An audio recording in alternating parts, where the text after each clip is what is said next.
Baltimore. Um, so I took last Friday off to play the modern trial that if you 5-0 you get a bye. For both of the modern terms, I just played Bant Nadu. I think the deck's really good. I think it's basically equivalent to playing the broken deck. So yes, it's SCG Nadu. I did not 5 over the trial. I lost round 5 of the trial in a Bant Nadu mirror to Julian Henry, aka Lyserg. And yeah, the it's Nadu's a lot. It's a really good deck. It's probably not going to be legal for much longer, so don't really have a lot to say about it. Played against Boros Energy, then I played against Storm, then Jeskai Control, then Boros Energy, then Bant Nadu in the trial. And honestly, I only lost to the Nadu mirror. I think I lost the die roll, which is also like a huge deal. But then I lost game 2 as well, so kind of kind of is what it is. So that was Friday. Trying to remember if any of his matches were interesting. Not really. I mean, like a lot of matches with Nadu when you win, they look like basically exactly the same. Where you like draw your entire deck and start shuffling things back in. You can both sage you all of their lands. You can gain infinite life with Hayward and Might. So it's just really nonsensical, you know. I don't know. It's just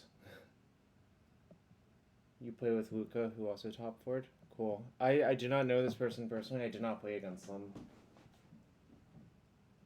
But yeah. Also on Friday, I went to Ekaben for lunch and it was pretty good on Tommy Ashton's suggestion. I had a Taiwanese curry chicken rice bowl, but there was too much rice, so I didn't finish all of the rice because it would probably given me a stomachache to eat all of that rice. But I ate all of the chicken. Where did we go for dinner on Friday? Oh, yeah, we went to ramen. Myself, Rebel, and Kayfabe on Twitter. We had some nice ramen, and then I went home and went to sleep and came back for Saturday, where I also played Bant Nadu, and that was very successful. We had to play out technically the top 8 that night, but yeah, a lot of my matches weren't that interesting. Round 3 versus Jeskai was actually pretty interesting, where I tried in game 1 versus Dave Shields, so you know, a relatively skilled player on Jeskai. I tried to combo with Sylvan Safekeeper 6 lands Nadu with creatures out, and I somehow bricked. Which I like with Safekeeper, it's so much harder because you have to sack all of your lands and you're gated on the number of times you can do it. Whereas like with Shuko, obviously you're not gated. You're just gated by whatever. But the problem is waiting. Waiting left me exposed to Wrath of the Skies by so much that I just decided that I had to do it. So basically, I fizzled, and then Dave untapped Wrathed me, and I just conceded the game because time's also an issue in that matchup. So I would rather just concede and save enough time to try to win the next 2 games. I mean, fortunately, that did happen, but the next 2 games were also like insanely weird. Where like game 2, I mulliganed to 6, and I kept an opener of Island Saga Saga. It also had Nadu and a Shuko, so it's like a pretty good 6 card hand, but obviously I'm dead to Wrath of the Skies. Somehow, like, the game progresses to a point where I have an 8 power construct, like a 5/5 Shuko with, or a 5/5 construct with 3 Shukos on it. Dave clearly doesn't have a removal spell for it, and he just takes 8 once, kills it the next turn. Somehow I find a window to resolve a Nadu with Shuko out, and I managed to win that game. He also got stuck on 3, and I think game 3 also got stuck on 3 lands, and that's the 3 land thing for Jeskai is a death knell a lot of the time. I think we saw that in the Pro Tour when that happened to Javier versus Simon, where he just like got stuck on 3 with multiple Supreme Verdicts, in hand versus Simon, and it did not go well. So yeah, maybe. I mean, I feel like there's enough lands in his deck. I guess we can check real quick. We can always look at the list of our opponent now. Yeah, 24 lands, one Lorien, so it's 25. Tune is like 25th, 6th. It's like Tune's like 40% of a land or whatever, or however you want to put it, because you're drawing a random card from your deck.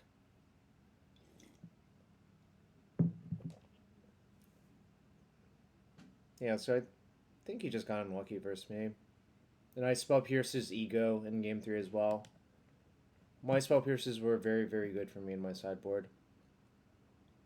Round 4 versus Gorios, I tank and Atraxa hit, then like cobble together a win over 2 turns, which is kind of funny. But I think that happens a lot, as long as they don't like completely annihilate your board with Solitude and removal. Game 2 I lost to Wrath of the Skies, I think, and that happens a lot. Wrath of the Skies, I think, is one of the better cards versus Nadu. But I didn't want to side in Sun Cleanser versus Gorios because I think that's just like the wrong way to attack that matchup. Whereas I clearly had Sun Cleanser in versus Dave Shields. So, yeah, then round 5, Kellen was playing Mardu. Like, he revealed Gigantha, and Gigantha means basically Boros or Mardu energy, but he was Mardu. He had Chthonian Nightmare and Marionette Apprentice in his deck.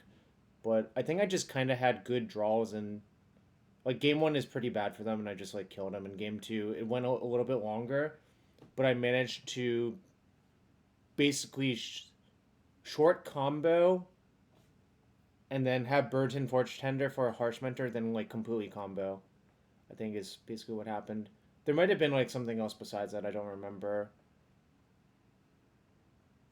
Oh, I guess like in that vein, I should discuss some of the more unusual choices in this deck. I played Kitesail Larcenous on my friend's suggestion. Jacob Negro suggested Larcenous over Rexage. So I ended up playing that, and it actually was really good for me. Like, I don't think anyone else had this in their sideboard, but it also kills Harsh Mentor. It's like an extra Harsh Mentor answer. It's easier to cast. Also kills Damping Matrix if you need it to. I think it just does a lot of things.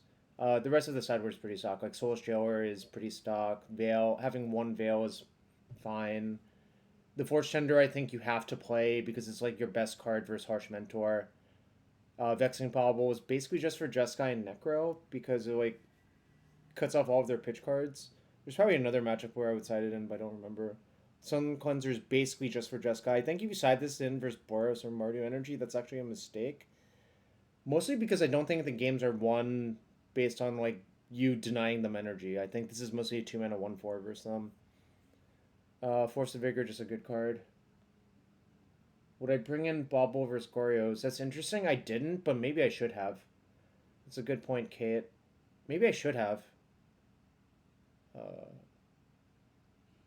Endurance is like just a fine card to have. Dread the Magistrate, very key. Like the Magistrate plus Jailer is basically plus the Spell Piercers are a package versus Storm. Without it, I think like your matchup kind of sucks. I mean obviously I would have the Jailer in versus Gorios as well. The One Ring's pretty good, just as like a grindy card. And Dismember, well, Dismember is mostly for the mirrors, but being able to like kill the thing on command instead of like run afoul, being sometimes dead is a bit different. Nothing special about my main deck. I only played 3 sagas. Again, my friend Jacob said like basically he wanted me to play as many fetch lands as I could, so I played 9 fetches. But after this past weekend, I think I should have played 4 Windswept Teeth and 1 Hallowed Fountain. I would probably just like reconfigure slightly. I'm not sure. I would have to think about it a bit. But like you could cut like the Verdant Catacombs and just play put 2 more Heats and like change some other land to a Hallowed Fountain. It'd be fine, most likely. Yeah, and I think you have to play 2 Summers back. Malevolent Rumble, I do not like very much. Wall of Roots is just broken with Court of Calling, so I wanted to play 4 Wall of Roots. Card's just very, very, very, very good. Also, it's just like wall, turn 2 wall on your turn, play like halfling off it, say go, then you can Court of Calling for Dryad Arbor as like another ramp spell at the end step. So yeah, basically I would always play Wall Roots in this deck, and that's about it, I guess. Not everyone plays Teferi. I just want another weapon versus Jeskai. I think it's like pretty important versus Jeskai. It's because of Jeskai mostly. I don't. I think that matchup can be bad if you don't play enough cards for them. Really. But so I wanted like two Teferis. I wanted the Spell Pierces and the One Rings and a Veil and a Bauble versus them. So I basically just wanted enough cards versus Jeskai. Period. But sideboarding with this deck, I think, is pretty intuitive. Like, when Teferi's bad, you just cut it. You can shave on Court of Calling sometimes. You can shave on some of your mana dorks sometimes to save versus Jeskai because sweepers, like, clean up all of your mana dorks, so... Well, versus Jeskai, I was cutting Birds of Paradise, all of the Wall of Roots, because it's bad. Like, those cards are just not that good versus them, like, frankly. Like, you can just cut a lot of your air versus Jeskai. Some people were cutting one Saga. I don't really like doing that. Like, obviously it's dangerous to have it get killed by Wrath of the Skies. But I also think Saga is one of your better cards versus them because it can go get the Vexing Bubble. It can also, like, pressure them if they're just trying to leave up a bunch of counter spells. Like, you just make two constructs and try to beat down. Let's see, anything else relevant? You have to play the Stormdrake main. Like, I think if you don't have Stormdrake in your main deck, it's just you have an outdated list. I almost played Sun Cleanser in my main, then Jacob also talked me out of it. It's just like not that good to do, and I think after having played a bunch of matches with his deck, I now agree that you shouldn't play Sun Cleanser in your main. But yeah, I think the Larcenist is the most notable card that I have that other people don't, and it was pretty good for me. Let's see, anything else notable? I lost to Jack Potter around 6. That's House of Man on MT Joe. He's from Canada. Basically, I think I won the die roll, won game one, and lost both of the post board games. But also, game one is like whoever wins the die roll is like a heavy favorite to win. So it's just it's kind of whatever. And then the round after, this Storm player I actually played against in the trial yesterday. Oh, actually, there was a funny story. There's a funny story. Game 3 versus Storm player yesterday that I had the rematch versus, or the Storm player from Friday that I had to rematch versus on Saturday. I basically locked him out in Game 3 with Shifting Woodland Soulless Jailer because I counted and it looked like he was out of answers to Soulless Jailer. So I just activated my Shifting Woodland targeting Soulless Jailer on all of his upkeeps. And he couldn't really do anything. Which is kind of a funny thing. Like, Shifting Woodland was super good for me. Which is kind of funny to think about. Delirium's not that bad. If a Saga dies, you basically have Delirium most of the time because usually you have a creature and Enchantment Land is a lot and usually have an instant from Court of Calling. So, kind of funny that, like, basically the Woodland won me so many games. I think you should play the first copy, and I think the extra copies after that are significantly worse. If you do play Malevolent Rumble, I think the Woodland also gets better. But I wasn't playing Rumble, so I didn't want to play more than one Shifting Woodland. But I think the first Shifting Woodland is so good that you are obligated to play it. Because it's just so good in long games to, like, just have an extra Shuko or Nadu if they, like, kill all of your stuff.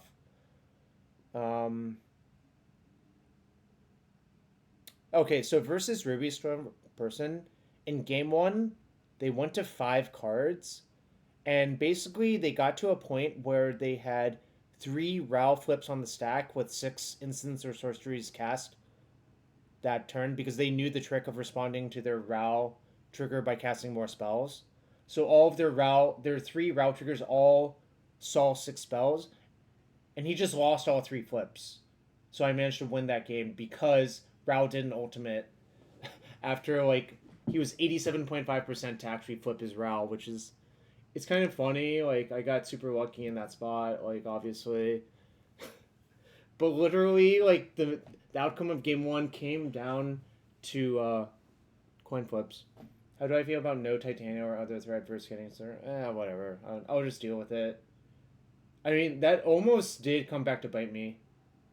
Did I try Venser? Well, double blue is really hard. Like, your mana is not really set up to cast double blue spells very easily.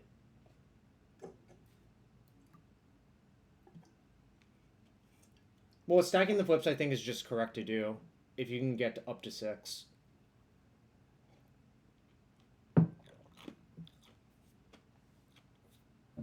Uh, game 2, my opponent fused Wear Tear.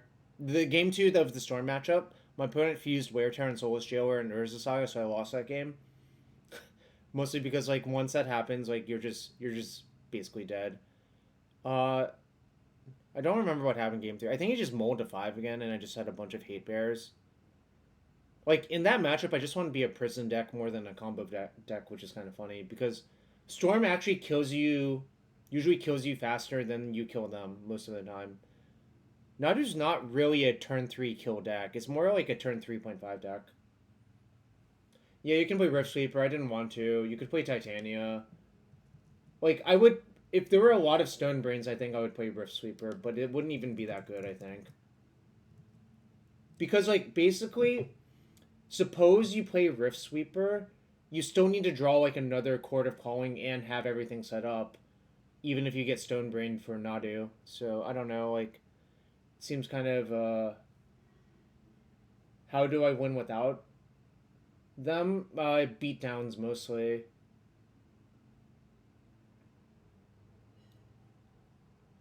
Like, yeah, you would just beat them down with Bristly Bill, probably is the most efficient way. Because Bristly Bill actually kills really fast if you let it go by itself. So that was the Storm matchup. First, Misplaced Ginger, round 8. We actually... It's funny, I played against all of the MTGO people at this tournament. But I guess if they're more likely to be winning than, like, people I don't recognize, right? Because they just play, like, a trillion matches of Magic. So I knew Derek was on Nadu. I won the die roll and just like turned 3'd him. Or no, I lost the die roll and lost, I think is what happened. No, wait. What actually happened? No, I lost the die roll and then lost game 1. Then game 2, I think what happened was we get to a spot where I basically have Shifting Woodland and I have Shuko in play, and I have exactly 8 mana and a bunch of creatures. So I use Shifting Woodland to copy my Nadu. He responds with Boseiju on my Woodland, so I just reactivate it and copy again. And then he calls the judge to make sure that what I'm doing works. And obviously, like, trying to call a judge, the judge tells him that basically his Boseiju fizzles because the Shifting Woodlands no longer land by the time the Boseiju ability resolves. It's now a Nadu Winged Wisdom. And he lost that game. Basically, it was a very interactive game, too, where we both traded a bunch of removal spells, so Shifting Woodland got better. And I think, in general, Shifting Woodland's just going to be better in post-board games, where people just try to kill all of your stuff. Either with Run Afoul, Dismember, Force of Vigor, whatever. Like, there's just a trillion removal spells. So what happened in game 3 of this match? Something similar, except what actually happened was I peeled Shifting Woodland, and it was my missing piece because Shuko was in my graveyard. I already had the Nadu, and I just killed him. Oh, also in game 3, Ginger Chord of Calling for Volatile Stormdrake and targeted my Nadu. I let the Nadu ability resolve, then dismembered his Stormdrake. And then he asked the judge if the exchange still happens, and the answer is an exchange only happens if both of the things are still there when the ability resolves. So I think Ginger learned a lot of rules and actions in our match, which is kind of funny. I thought he would have seen all of them on MTGO, but... No, I mean Shifting Woodland is just really good to have one of. It does so much stuff for one card. So yeah, that was me playing against Ginger. And then round 9, I looked at it. I was able to draw round 9, but my opponent wasn't. Exchange Worlds from Goblin Water. Yeah, but also Gilded Drake was the old one. But I guess Gilded Drake is really just a call... Like, Volatile Storm Drake is a callback to Gilded Drake. So round 9, my opponent couldn't draw because... I guess we can actually go look at the standings from that round, huh? Let me pull up the standings from that round. It's kind of funny that you can actually look at the standings. So I'm in 4th and my opponent's in 6th. So if 1 through 6 draw, it would be these spots, and then 7, 8 wins, 9, 10 wins, 11, 12 wins, 13, 14 wins. So you're in danger of being jumped breaker wise, I guess, was the issue, because there's a 70.6 percenter, there's a 66.2 percenter. So, and this person's breakers were only 64. I'm not like it's kind of hard to tell exactly what would have happened if we had drawn, but I had already played Jack, so it didn't pair me 3v4 like it normally would. Instead, paired 1, 2, 3, 5, 4, 6, because that's the like closest pairing you can make without like completely breaking it. Like I had already played against Kellen as well. I played against Kellen and Jack already. What's up? I was just shit talking Ginger that he didn't know the rules. JK, I wasn't actually shit talking him, but he did learn a lot of rules interactions in our match about the Nadu deck, which is kind of funny.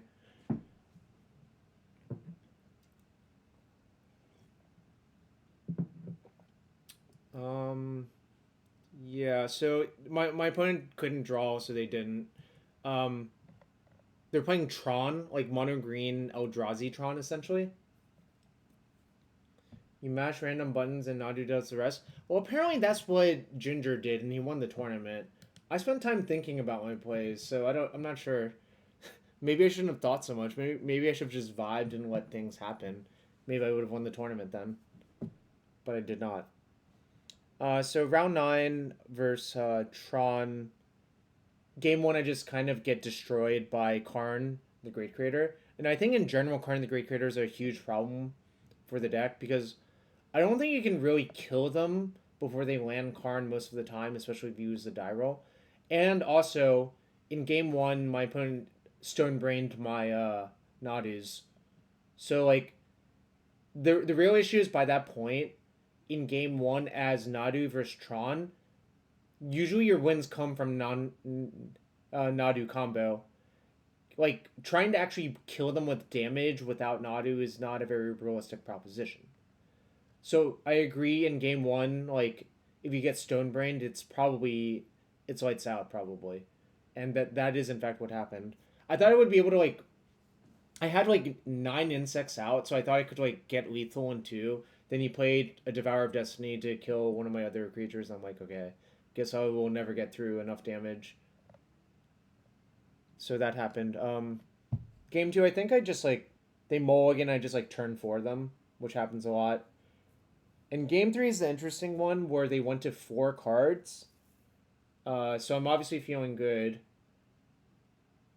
I don't even like I have a hand that can theoretically like combo, but it also has a spell pierce, so I just keep. Or no, it might not have a spell pierce. I think it's just a fast combo hand. But like, especially when my opponent has mulliganed a bunch, like the fast combo hands are exactly what you want.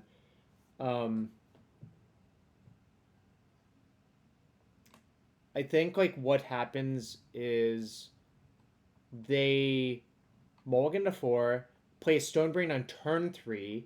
I play Nadu on my turn, like do a bunch of stuff, so I get a bunch of cards in my hand.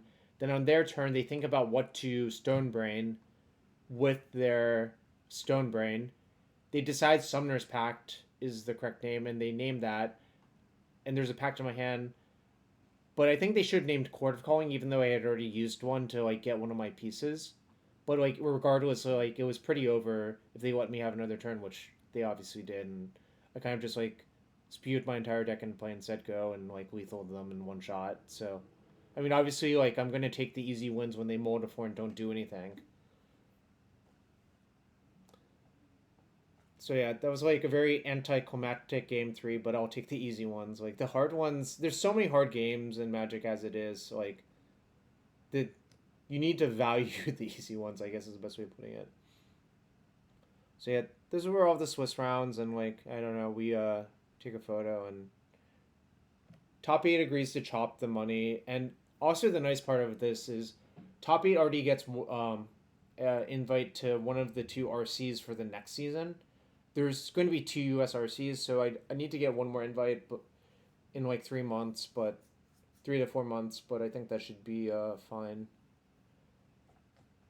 Um, but it is nice to get one of the two invites out of the way, obviously, pretty early. So in top eight, since I think I end up being second seed. I think after Swiss, I don't remember. I guess I can check it real quick. So I'm second and Kellen's seventh. So I have a rematch versus Mardu Energy, and I'm on the play. My game one hand's quite good actually. It's two lands, halfling, outrider on core, Nadu. And the super nice thing about outrider on core is that it's not actually very easy to kill, and it also allows you to like respond to the first removal spell on your Nadu if that's the way you're going to approach it, depending on how you want to sequence things. But basically, I have a pretty easy turn 3 win versus Kellen in game 1. Game 2, I think like he actually does kill me because he gets a huge board fast. Oh, one notable thing about his deck is he's playing Mardu Energy, but he has 4 Goblin Bombardments, which is not actually stock for the modern deck, but I think it should be. Like, I think the bombardments are so good at flipping your Ajani and creating a red permanent for the Ajani 0 that I think you should just play 4 bombardments. I'm less high on Chthonian Nightmare or Village Rites, but Village Rites is also another easy way to flip your Ajani, obviously. The Marionette Apprentices are fine. Like, they let you combo kill some games as well. It's just material. And Flage is decent. Bombardment's not actually incremental in that deck, John. Bombardment actually deals like 10 damage for 2 mana in that deck. If that makes sense. Hello, Nadu player. I am Nadu player. I played Nadu and Dimir Scaminator, so I was literally the villain in both formats. But yeah, so I don't remember what happens, and then game 3, I think I just have another draw that like slowly develops and eventually takes over, and I win a longer game. But the long games are actually good for Nadu versus Mardu as long as you don't get bombardmented. Thoughts on prowess, energy build or combo kill? I have no thoughts on the deck, and I won't unless if I try the deck. So top 4, by this point, my friends have been kicked out of the hall who were waiting for me to go to dinner, but they said they would just wait outside, so I kind of wanted to lose, but not enough to like actually lose. Because I just wanted to go eat, essentially, but I mean, I also would like to have another trophy on my shelf, so it's like whatever. But anyways, the Nadu mirrors are fast as long as you don't actually make the opponent like do all the fucking game actions. And Jack and I were not about that life. We wanted to just finish the match as quickly as possible. So like I won the die roll. I killed him on turn 3. Game 2 went a little bit longer, but he eventually kills me. In game 3, like we both have a lot of removal for each other. And I think I like need to draw a targeter for like 3 turns, and then he eventually kills me. And that was my tournament with Nadu. All I can say is, for me personally, I think it would have been a mistake to play anything but Nadu. Deck's really good, even if the vibes are bad. You win a lot. Like, Nadu's probably close to Skull Clamp levels broken. So, yeah. Playing the good deck is good.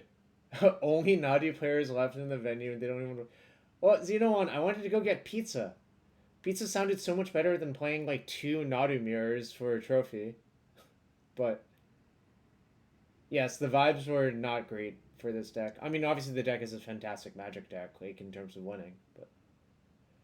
I did not diss you too bad. In fact, I was complimenting the Goblin Bombardments. I don't know about the Nightmares or whatever else, but... No, Bombardment is just, like, it looks so good in this deck. For so many reasons. Nightmare is good versus bad decks. That makes a lot of sense, actually. It's, like, versus the decks that try to kill all of your stuff, the Nightmare probably is a lot better then. So Nightmare is bad versus good decks, is what you're saying. Next day, Luca won in one of our skis with Dimir Froggies.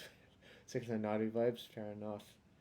Yeah, I don't know. Like, I don't really have many more thoughts on this format because I think the format's going to shift once Nadu gets banned, which it seems to me it almost certainly should be.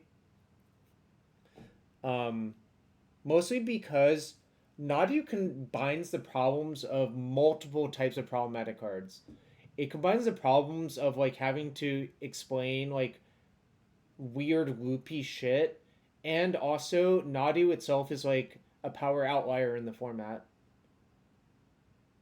Oh, I don't know about the One Ring, but I don't want to comment on that. But I think Nadu itself should definitely get the axe. Vibe, expected values why you audibled off scam for Delver. Cool. I mean, you had a good finish, obviously, so you can't really be too sad about changing, right? Would I rather be turn 3 by Nadu or turn 1 by Neoform? Probably turn 3 by Nadu, because Neoform has even worse vibes. But Neoform's just not a very good deck, so there's that. Sorry, John. I'm only slightly sorry. But yeah, 4 Nadu, 5th Nadu. All of the non-Nadu decks lost. How do I endure that many rounds? I don't know. It doesn't really bother me. Oh, okay. Actually, Hotashi, key thing is I was driving from my house, so I had a bag of nuts, which I finished eating, 2 kind bars, which I also ate, 3 cans of like cold brew coffee, which I drank all of them, and a water bottle, which I also drank all of. So I basically went to the bathroom almost every round, and I also got through all my snacks, if that makes sense.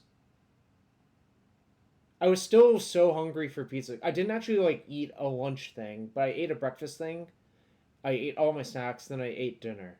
But I didn't actually eat lunch because I didn't want to eat like whatever horrible like concession stand food because that will just like make me feel awful, and then I would rather just be slightly hungry while eating snacks every few rounds instead. So that's my regimen. Also, I refuse to play much magic between rounds. Also, Nadu eats a lot of the clock a lot of the time, so I didn't even have that much time. Were there time management? Not for me personally. For other Nadu players, yes. In fact, like, Derek's draw was unintentional. He drew versus Boros Energy in round 7. And I mean, obviously that can happen. Oh, also you won a match 1-0 versus Gorios? What the fuck is going on? Okay, I don't understand that one. And I also don't understand this one. But I personally did not have any time management issues with Nadu. I think most people just don't even really want to make you, like, do 5,000 game actions. One of them might be entry error. I guess that's possible. It's actually really unlikely that Nadu wins 1-0 versus Gorios.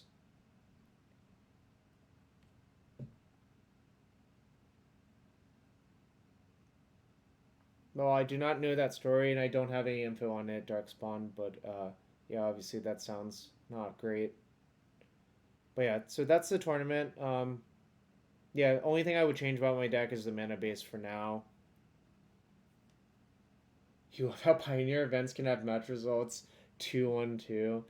Well, that's really just pump spell versus Amalia thing, like nonsense.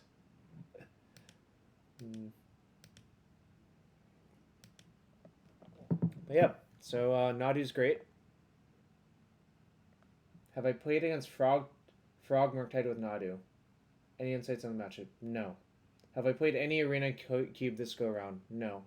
I probably won't either. So yeah, that's Nadu.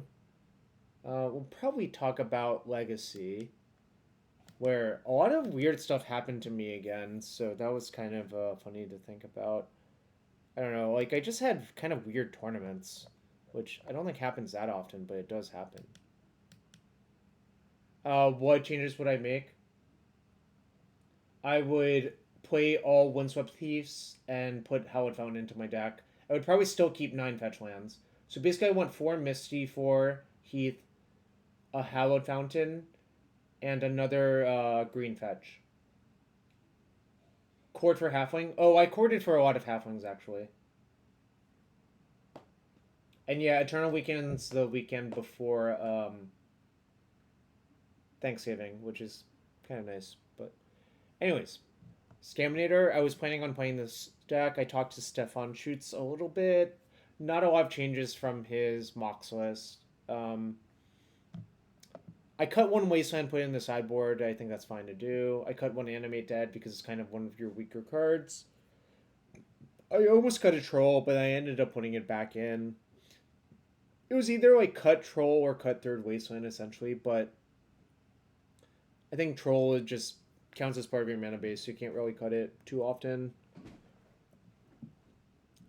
And yeah, Frog really just made this deck really fucking good. Like, I don't know, there's not a lot to say about it. Like, this deck has been played to death now. Yeah, Dark Betrayal is because like you want to kill all of these four like at an efficient rate. Especially Troll is like the problem. I played one cut. I was not gonna play two Dark Betrayal like Stefan did in the Mox. In the Mox, I think it's probably correct to play two Dark Betrayal just because you can expect like 9,000 Dimir Scaminator mirrors. I actually didn't even play a mirror, even though that's what the Dark Betrayal literally is for. So it's kind of funny to think about that as well. And this is why I was not going to play anything but this. Even though I don't really enjoy these mirror matches for Dimir v Scaminator, I just figured so many people would still not play this deck that I wouldn't even play that many mirrors. Even though I did want to have a good sideboard plan. I think having 4 Fatal Push is fine. Apparently, Stefan told other people to play sweepers. I didn't get that memo, but I think if you have 4 Fatal Push, it sort of alleviates the need to play a sweeper or something like Toxic Deluge or Engineered Explosives. So I didn't have any sweepers in my deck, but I did have 4 Fatal Push and a Murderous Cut, and I guess like Bowmasters is sometimes a removal spell, right? Yeah, not much to think about with this deck. Like, and also like it's kind of funny. I was sitting in the feature match area because Corey wanted me on the backup for the stream. But before like even round one, Corey is also playing Scaminator. He just asked me how to sideboard with the deck, and I basically told him there's basically only a few ways you can sideboard. You can cut Entomb in all of the big guys. Sometimes like versus the mirror match, that is my preferred thing to do. You can cut Wasteland versus decks where Wasteland's bad. In fact, Corey ended up playing against High Tide and sided out his Wastelands, which I think if I hadn't told him that you could do that, he probably wouldn't have come to that conclusion, which is kind of funny to think about. But I mean, good on him that he literally played against a deck that has only islands and was able to cut his Wastelands, just being reminded to do so. You can also cut Fatal Push when it's bad. You can cut Force of Will if you really think in the matchup will get grindy, and you don't want to force through like something important. Like more on that, I don't want to cut Force of Will versus like Death and Taxes. Like obviously the matchup can get grindy, but I'm not trying to let the matchup get grindy. I'm trying to end the game fast because I don't want to play a long game versus Death and Taxes. Mostly because if you play a long game versus Death and Taxes, they can like just like get Emperor Bones into play, get like Recruiter for Fairy Macabre. Like the game just gets bad if you try to let it go long. So I just want to go fast for some. Um, on the big creature split, you I think you need Gristlebrand for decks like Beanstalk and Death and Taxes because it draws a lot more cards than Atraxa does. Gristlebrand's also better versus combo, say like Storm or like Sneak and Show. You would much rather make a Gristlebrand than these other two. That being said, you can side out Gristlebrand if you expect your opponent to have a lot of Bowmasters. It's like fine to do that. It's not illegal. Um, and I think Atraxa and Archon are pretty mandatory as well. Like I played with Grizzlebrand Archon, no Atraxa for a while, and I kind of just had issues not having the Atraxa in my deck as well. Mostly when you got into games where you had to reanimate Grizzlebrand on low life and couldn't actually pay 7 life to draw 7 cards. That was the issue. So I found that putting that Atraxa back in was better than having the 4th animate dead for me personally. But Anyways, one consigned to memory for Eldrazi, Harbinger of the Seas for basically any deck where Blood Moon would be good. Like with the swamp in your deck, like Harbinger doesn't actually hurt you very much. Wanted for Fatal Push and Cut and Betrayal as removal from mirrors. I think Dottie's just good enough to play. There's some decks that KOs by itself. It's fine in mirrors, not like insane. Bowmasters, I wanted it versus like a lot of decks. Okay, so I've had the Coffin Purge question a lot. The way I sideboard, Coffin Purge would be good versus me in game one and not that good versus me in game two.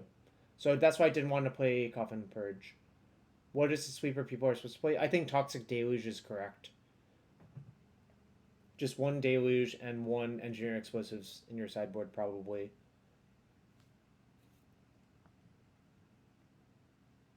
I like having Brazen Bars and out to like random stuff like Chalice, Merit Lage, the like. Consign to memory, mostly for Eldrazi, but there are other use cases. Like, I would certainly have this card in versus Moonstompy because it counters One Ring or Chalice of the Void. Would also have it in versus Mystic Forge, obviously, because all of their spells are colorless. And yeah, sometimes you just want a third Wasteland in your deck, so it's easy to side it in. Although, like, obviously it looks weird to have a sideboard Wasteland. I think basically third Wasteland versus second Fatal Push are like kind of swappable where they should be.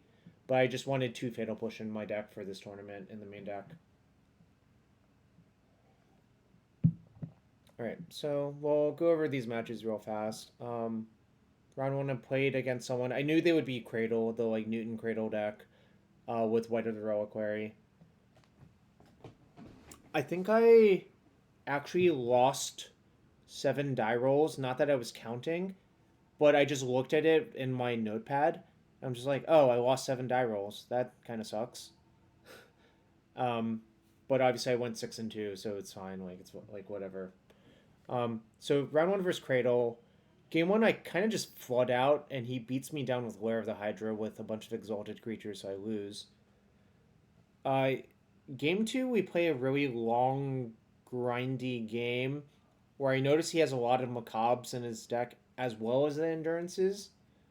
So what that leads me to do for game three is to shave down on some of my reanimates, like some of my animate deads, mostly, and just have like 4 reanimate, maybe 1 animate dead.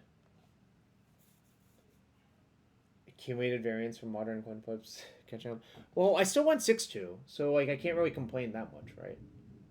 Oh, also there's Thunder. I hope my power doesn't go out, but anyways, game three is the wild one where I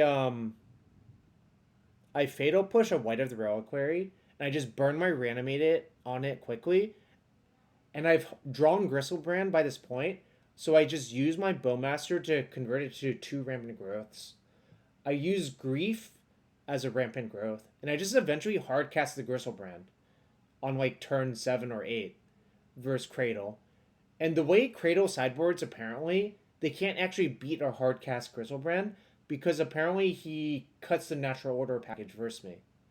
So, like, the end of this game is I just have a Gristlebrand in play because I've tapped 8 lands to cast it, and my opponent's just dead to it. It's just so. I was at 8 life, so I couldn't draw 7 because it doesn't do anything. I was afraid of, like, Natural Order, but, like, what was I going to do about it? So it was just it was a very funny spot where I just spent a lot of time chumping his big Lair of the Hydra with creatures and sacking them all to his White of the Reliquary to like get a bunch of lands into play.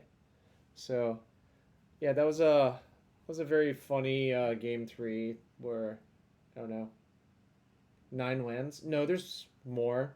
There's 4 Underground Sea, 2 Undercity Sewers. Postward I had 3 Wasteland, and Island and Swamp. So that's 2, 5. That's 11. There's 11 lands that tap for mana in the deck. But I mean, White of the Reliquary means you're always going to get the lands that tap for mana. Like, I got all my Undercity Sewers and Wastelands out off of the White as well. So it was just really a kind of a funny scenario that I was able to hardcast Gristlebrand in a long game, essentially. Round 2, I knew my opponent was playing Lauren. don't exactly remember what happens, except I remember thinking that if I ever drew Bowmaster in a post-board game, it would be close to unlosable because this person's deck was like full of Baleful Strixes and like Ice Fang collaterals. So Bowmaster is literally the best card possible to draw versus them. But yeah, they have 4 Baleful Strix, 4 Coiling Oracle, 4 Ice Fang collateral. I guess like Coiling Oracle is like weirdly good versus Bowmaster, but a lot of their deck is not that good versus Bowmaster. So kind of funny to think about. Also, kind of wonder if they actually need to play Asarak. If you kind of wonder if Cavern plus Bowmaster, Cavern Harpy plus Bowmaster is good enough, but I'm not an Aloran expert by any stretch of the imagination. Round 3, I play against what appears to be Mardu Energy ported from Modern. So game 1, I go land go, and my opponent like fetches for a black source and casts Cabal Therapy. I think about fetching and casting Entomb, but I realize if I do that, I will actually probably get therapied for Reanimate, which is also in my hand. So I decided to just cast nothing, even though my hand is... The hand I kept was Fetch Land, Entomb, Reanimate, 2 Brainstorms, Force of Will. My opponent therapies my Force, sees my hand, and he just sighs because he knows like a big guy is popping out, and I in fact make the Gristlebrand, and like the game just ends on the spot from there pretty quickly. Game 2, I think I lose to Surgical Extraction. Yeah, I think that's what happened. Like, he has a good, like, aggressive draw plus Surgical. And I think game 3, what happens?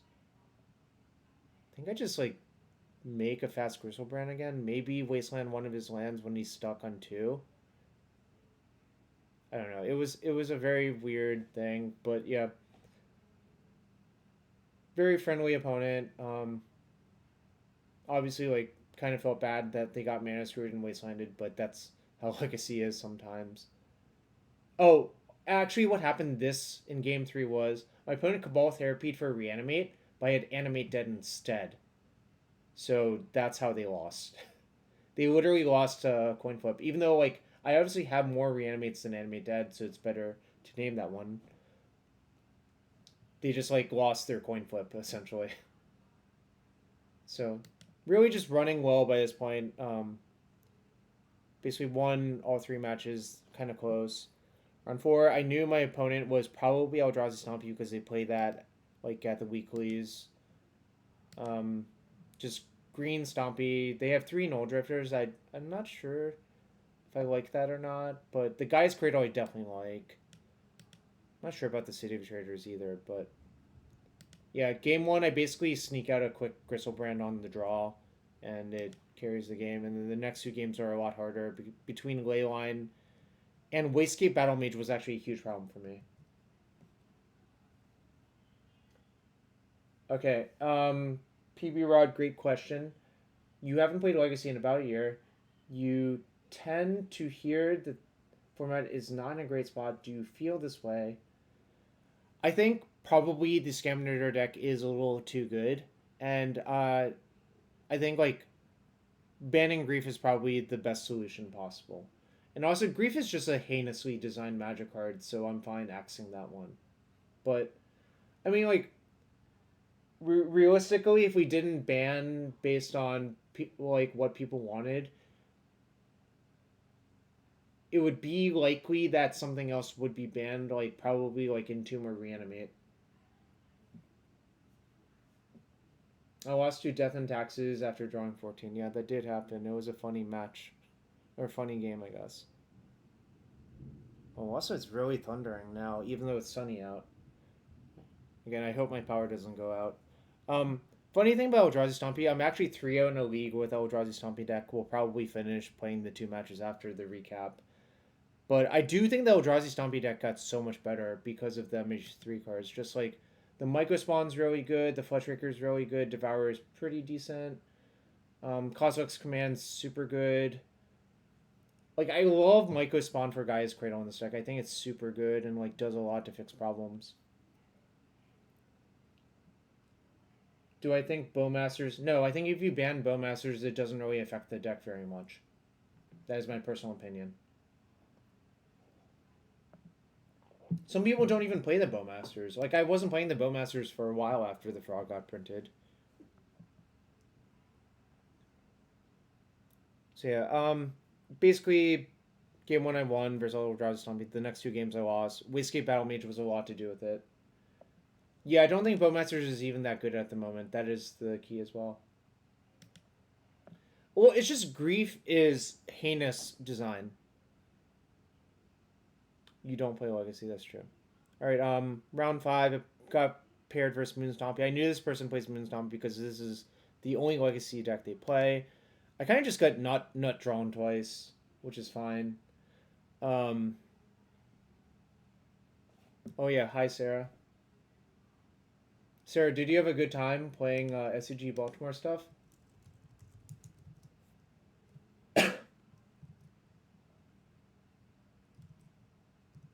I saw you did well in that one RCQ. I guess you lost the finals, which is kind of sad, obviously, but you did do relatively well still.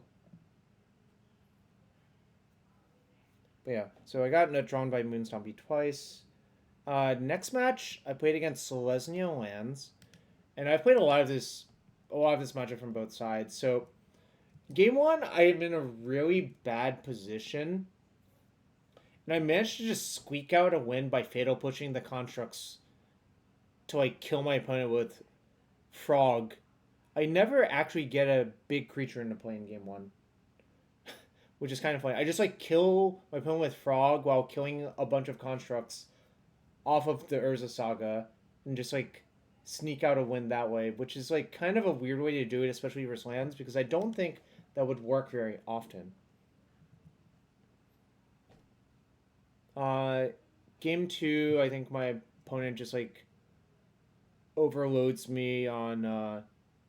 Oh, he has a Soul Guide. He has Vexing Bobble into Soul Guide, and it's like really hard because a lot of my plan versus them is to just counter the spells that matter from their deck, of which there aren't that many. But Vexing Bobble is like kind of the one that like kind of shreds you completely if they're on the play with it. It's kind of weird. I think Vexing Bubble is like super good versus the Dimir deck if you're on the play, and it's like on the draw it might not even be an issue. So yeah, I don't know. I get shredded in game two. Game three, I play mulligans a lot, which helps me out a lot, and they kind of get stuck on lands. So I just it's hard to explain exactly what happened, but I basically wastelanded I force of willed their loam because it was going to like make it really hard for me. Then I wastelanded their Savannah, which was their second man source, and the game kind of ended on the spot. Even though I feel like so few people would have force of willed the loam in my spot, but my opponent had missed land drops for a few turns in a row, so I think it was just correct to force it and wasteland my opponent and just hope it worked out, and it actually did. So and then they like eventually died to some stuff. I don't even remember what. Round seven, my opponent, I they said they hadn't played very much Legacy. They also like flashed a lightning bolt to me while shuffling. So in my mind, I was thinking burn. By this point, I'm just like, oh, well, I guess we'll keep it this like fine hand with force plus like a removal spell and like some stuff. Their turn one is Mountain, Lion's Eye Diamond, Vexing Bauble. Now, for those of you out there, if I hadn't shown you the deck name, if your opponent goes Mountain, Lion's Eye Diamond, Vexing Bauble, what deck do you think they're playing?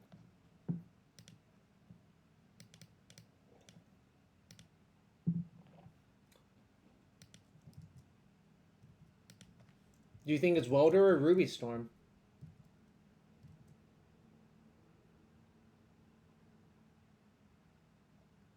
Yeah, it could be Storm.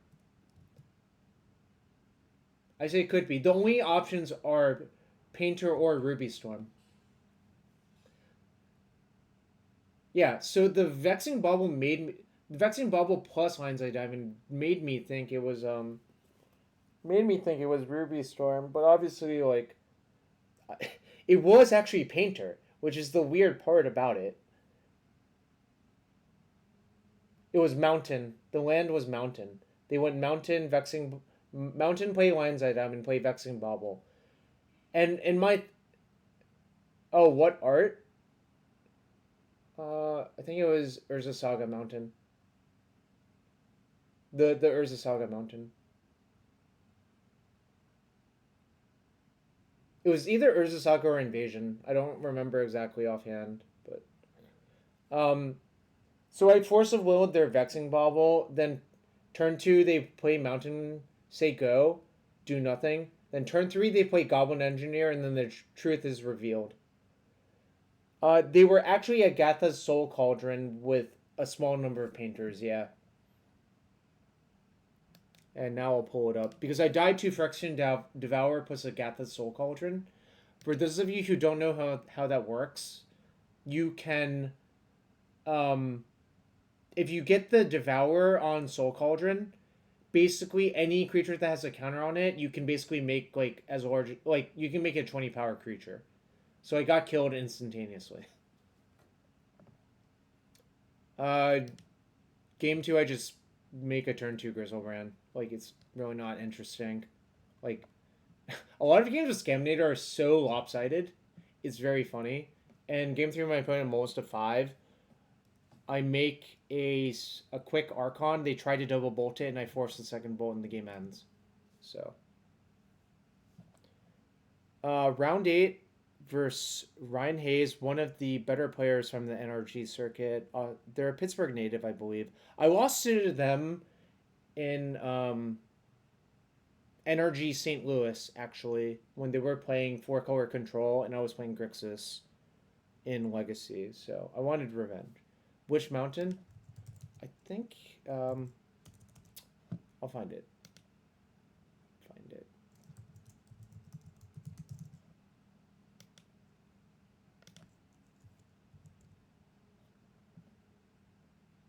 It was this one.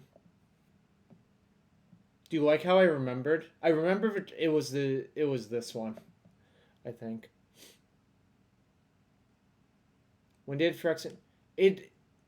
What do you mean?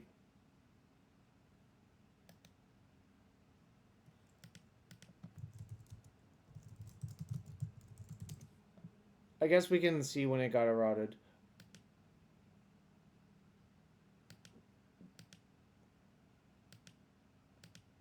No, it's always been like this, actually. No, it doesn't. It actually doesn't. You're actually 100% wrong, Matt. Look at the original wording.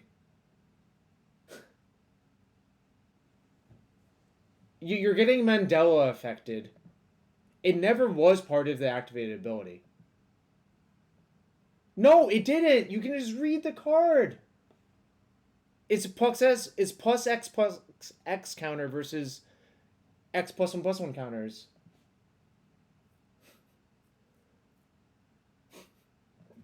Matt, you're just getting Mandela affected.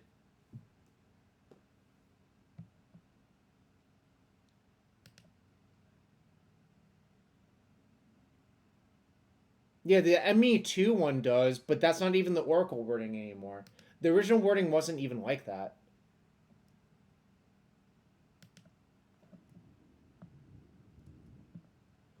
Anyways, basically, I win game 1 versus Sultai because I think game 1 is the one where I'm favored. They don't have their ground seals or Nihil Spellbombs yet. And I just, like, put Griselbrand into play and, like, win pretty easily. Game 2, like, my opponent has... I think they just have a shit ton of disruption. Like, they have their Veils and ground seals. And game 3 is the wild one where, like, my opponent has fast spell bomb, so, like, my hand was, like, 2 lands, 2 entombs, animate dead. So my plan was to make them crack spell bomb on the first animate dead, and then just try to recombo the turn after. So I put, like, something threatening in the graveyard. My first animate dead actually gets dazed, which means spell bomb still sits in play and is annoying me. Then I use the second enemy dead, and that eats the spell bomb. They play ground seal, so I have to daze it. Then they eventually get a frog into play, and I'm drawing air. Frog hits me a few times.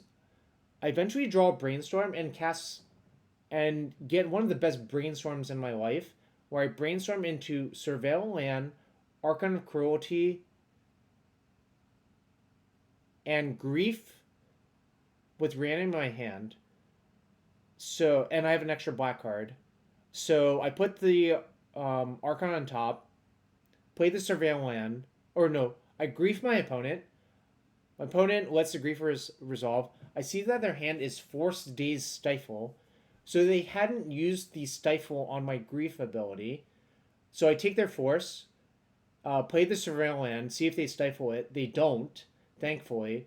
Bend my Archon and cast Reanimate through their daze.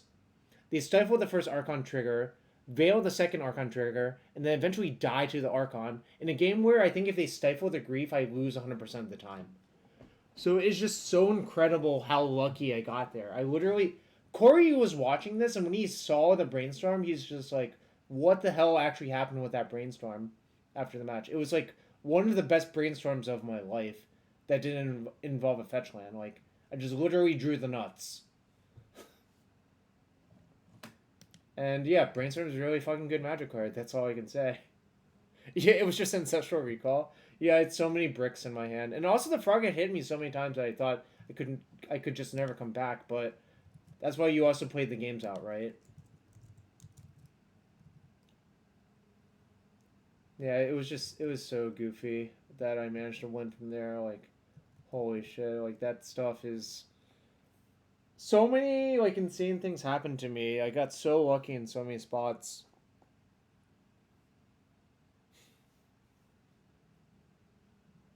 And I guess that's what it takes to do well in 2 tournaments in one weekend. You just have to get lucky sometimes. I mean, obviously, I think I played fine most of the time. I mean, there were some bad mistakes, of course, because it's like impossible to play a tournament without making mistakes. I think, but mostly, pretty good time. Saw a bunch of people, got a bunch of meals with people, and had a good time. Don't think I'm going to anything for a while. There was supposed to be a Legacy/Vintage tournament in Pittsburgh at the end of the month, but have I played any Grixis? No, I don't. I don't really like Grixis as much as Scaminator. I think it's a lower power level deck. I think Nethergoyf is fine. Barrowgoyf costs too much for my liking, but yeah, someone that they canceled. Sadly, Barrowgoyf is great. I don't know. I really don't want to pay 3 mana for my creatures in that deck. Pyrogoyf. I heard Pyrogoyf is really good versus Death and Taxes. That's what I heard. Actually, Pyrogoyf was a sick card in the Vintage Cube this last go around. It's like weirdly good. It's like Pyrogoyf actually makes me play Tarmogoyf in Cube now because I just want to play Tarmogoyf with the Pyrogoyf instead of not. Like, I think Tarmogoyf itself is not very good, frankly. Anyways, that was Modern and Legacy, and I don't know. I wouldn't really change very much about this deck, but I also don't expect Grief to be legal for very much longer. Does anyone have any questions about either Legacy or Modern right now? I will accept any questions.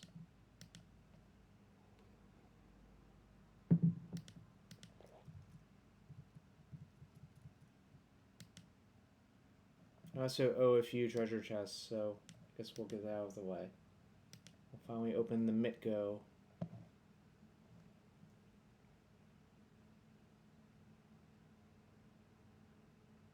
What are you playing to beat Nadu Modern?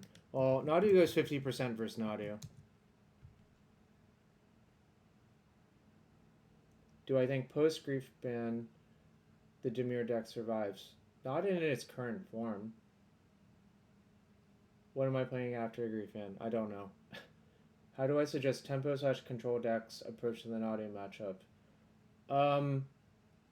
Make sure you can cover all the angles. Like, the problem is, I think, like, Jessica is theoretically the best at doing that, and I still think the matchup is kind of even.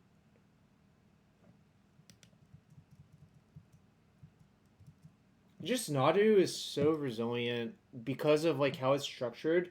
Trying to kill Nadu itself is not a very good proposition. Like sweepers are good versus Nadu actually, but you also have to be able to like cover the One Ring and like Teferi 3 as well. 2 votes for them, Monard being painter. Oh, that's how it be. 3 votes. Okay. All right. Opening chest for people who subbed. Thank you, Wandering Winder and Bring Back Gideon. Heliod, Gigantomancer, and Synod Artificer. Let's see what is in the other chest. Ephemia, the Cacophony, Silver Scrutiny, and Sir Ginger the Mealander. I love Sir Ginger the Mealander. This thing was in the original Throne of Eldraine trailer, right? Does anyone else remember that? Like the like promo trailer for Throne of Eldraine, there were like 2 gingerbread people.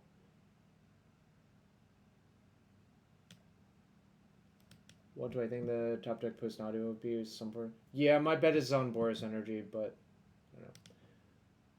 Anyways, I think that's what I have for the recap. But we will play a few matches of Legacy after this.